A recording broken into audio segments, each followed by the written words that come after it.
जैन दर्शकों बहुत बहुत स्वागत है आप सभी का। आप देख रहे हैं लोकनायक समाचार।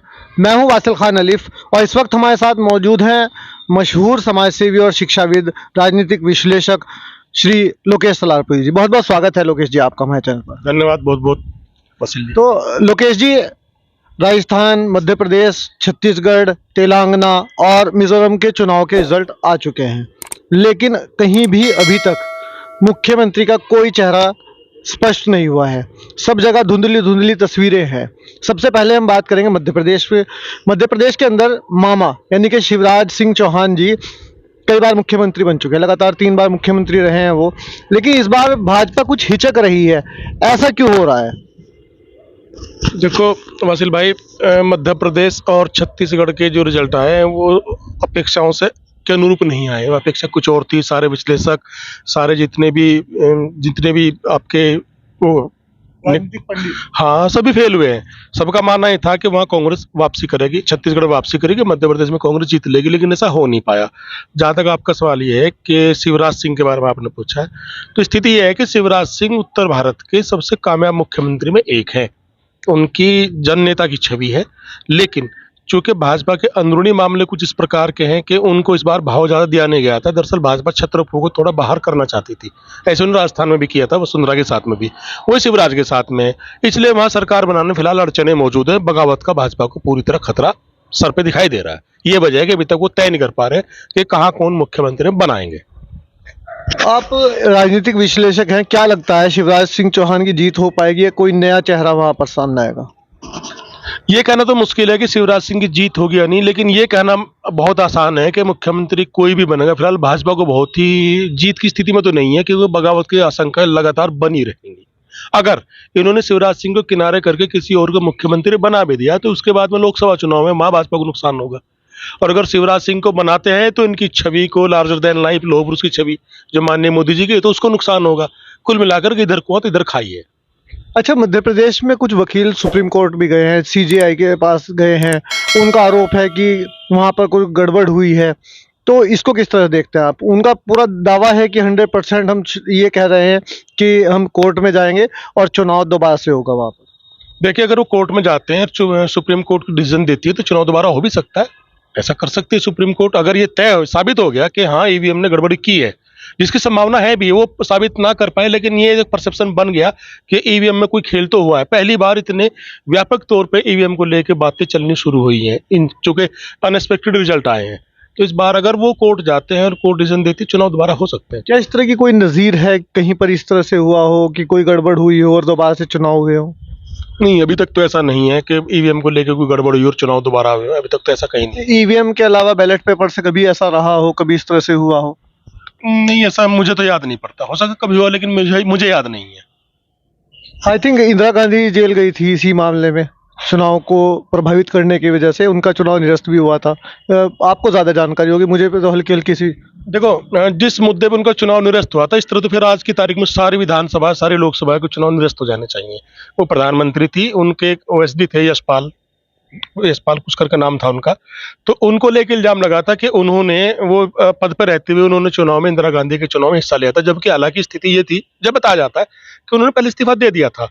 तो उस बात को लेकर सरकारी मशीन का दुरुपयोग किया, ये छोटी मोटी चीजें थी जिनको लेकर के शायद जस्टिस शाह थे, जहां तक मुझे याद पड़ता है, इलाहाबाद के चीफ जस्टिस थे, उन्होंने रीजन दिया था, उनका चुनाव उन्होंने अवैध करार दे दिया था। हालांकि कहते हैं कि इमरजेंसी से लगाई थी, लेकिन इंदिरा गांधी के पास ऑप्शन थे, सुप्रीम कोर्ट का ऑप्शन था, इमरजेंसी लगी थी, इसमें कोई शक नहीं। हालांकि एक अलग बहस का मुद्दा है कि इमरजेंसी क्यों लगाई गई थी, वो या फिलहाल बहस का मुद्दा है नहीं, वो अलग ही मुद्दा था। लेकिन हाँ, ऐसा हुआ था कि चुनाव दोबारा फिर भी नहीं हुए, तो चुनाव तो तय थे उसके बाद। अच्छा, छत्तीसगढ़ की अगर हम बात करें, छत्तीसगढ़ में तो लग रहा था कि कांग्रेस वापसी करेगी, वहां पर तो कांग्रेस ही की सरकार रहेगी। जिस तरह से वहां छवि बनाई गई थी और जिस तरह से उम्मीद की जा रही थी, क्या वहां भी कुछ, क्या कमियां रही? कांग्रेस वहां से अपनी सीट खो दी उन्होंने और वो बहुमत में नहीं आ पाई। देखो, भूपेश बघेल ने पूरे देश को चकमा दिया, पूरी भाजपा को चकमा दिया, पूरे कांग्रेस आला कमान को चकमा दिया। भूपेश बघेल के वहाँ छत्तीसगढ़ में करप्शन के चरम पे था, इसमें कोई शक नहीं है। लेकिन उन्होंने ऐसा माहौल बनाया, कैसे बनाया, जादूगरी है, मैं तो जादूगर उन्हें मानता हूँ। ऐसा माहौल बना के भाजपा वाले मानते थे कि नहीं, यहाँ तो भाजपा हार जाएगी, कांग्रेस लौट के आएगी। पूरी आला कमान इस बात पर मान रही थी कि नहीं छत्तीसगढ़ में बहुत मजबूत कंडीशन में है, लेकिन जनता तो देखती है। अब जनता का रिजल्ट आया छत्तीसगढ़ में, मुझे नहीं लगता कि ईवीएम का कोई खेल हुआ होगा। वहां तो यही हुआ है कि जनता नाराज थी भूपेश बघेल से।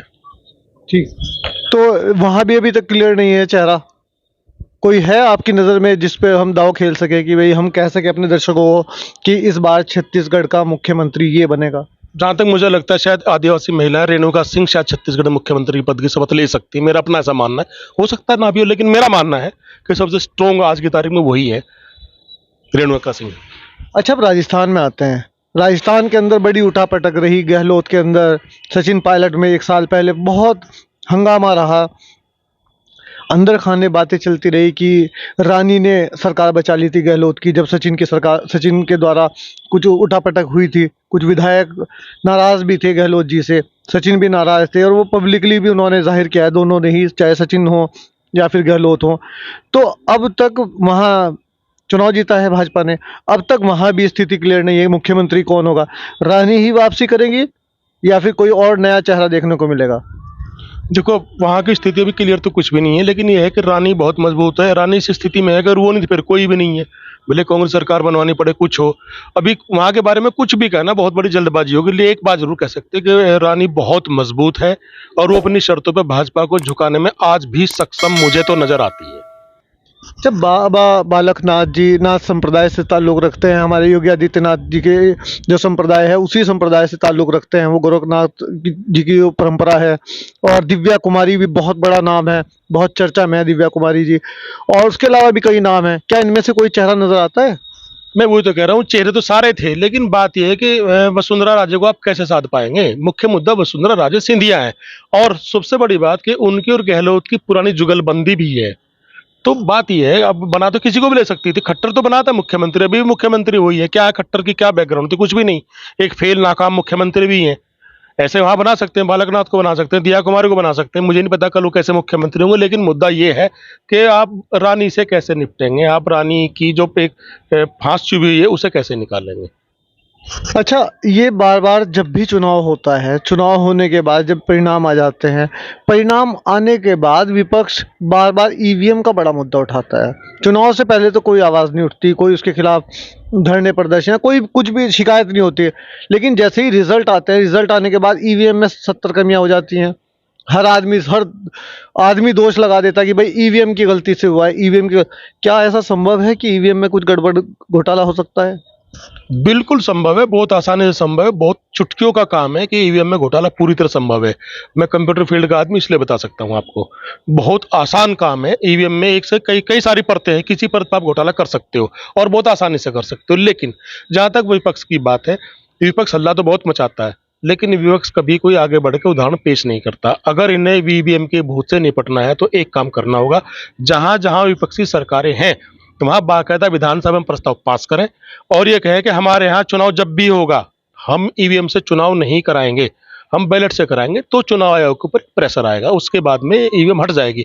और वैसे भी मैं नहीं मानता कि ईवीएम कोई लोकतंत्र का सही तरीका चुनाव करने का है। जहां जहां हुआ ये चलाई गई थी वहां लगभग सभी जगह बंद हुई है। यूरोप में आमतौर पर कहीं भी ईवीएम से चुनाव नहीं होता, तो ईवीएम कोई बहुत बड़ा साधन चुनाव का नहीं है।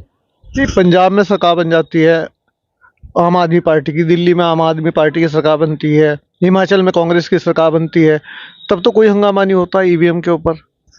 देखो ईवीएम को हम ये कैसे यूज करते हैं, कहाँ कहाँ यूज करते हैं, इसमें बड़ी लंबी चौड़ी बहस के मुद्दे हैं ये। अब आमतौर पर ये एक परसेप्शन है कि ये राज्यों में, कुछ राज्यों में इस ईवीएम के हल्ले को थामने के लिए, कुछ राज्यों में जहाँ सीधे सीधे दूसरी सरकार बननी होती है वहाँ इंटरफेयर कम करते हैं, ताकि केंद्र में जब हम सरकार बनाए तो कोई उंगली ना उठा सके। ये इससे कांग्रेस भी परे नहीं है। और आपकी जानकारी के लिए बता दूं कि सबसे पहले ये मुद्दा लाल कृष्ण आडवाणी जी ने उठाया था 2009 के चुनाव में, 2005 के 4 के चुनाव में उठाया था कि हम ईवीएम से आ रहे हैं। एक किताब लिखी गई थी, नरसिम्हा राव कुछ करके नाम था उनका, उन्होंने किताब लिखी थी, आडवाणी ने उसका विमोचन किया था उनका। उन्होंने बीच में एक दो चैप्टर्स में लिखा भी था, बड़ा हल्ला मचा था ईवीएम को लेके। तो ईवीएम की मांग हटाने की सबसे पुरानी भाजपा की ही है। कांग्रेस इस पर मुखर क्यों नहीं हो पाती? क्योंकि कांग्रेस को लगता है एक बार तुम्हारी सत्ता हाथ में आई तो उसके बाद तुम ईवीएम से जैसे इन्होंने किया तुम भी कर लोगे। तो इसमें सारे हमामे नंगे हैं, कोई पार्टी से दूर नहीं है। अगर लेकिन ये देखना है कि लोकतंत्र आपका कहाँ जा रहा है। जब भी आप लोकतांत्रिक प्रक्रिया में कोई घोटाला आपको लगता है तो इसका मतलब डेमोक्रेसी के लिए खतरा है, तो ऐसी कोई भी चीज हटा देनी चाहिए। थोड़ा सा डिफाइन करें किस तरह से, इस तरह से मतलब किस तरह से उसमें घोटाला किया जा सकता है, क्या ऐसी कोई प्रक्रिया है या कोई ऐसे सबूत हैं, किस आधार पर आप ये कह रहे हैं इतने हौसले के साथ, इतने कि भाई ये संभव है, ये कैसे कह रहे हैं आप? देखो, पहली बात तो ये सारी ईवीएम कभी नहीं छेड़ी जाती है। आमतौर पर ये मानते हैं कोई भी सत्ताधारी पार्टी, भाजपा हो कांग्रेस हो कोई भी, वो ये मान के चलती है कि फला फला बूथ पर हम कभी नहीं हारेंगे, उस पर कभी ईवीएम की छेड़छाड़ नहीं होती।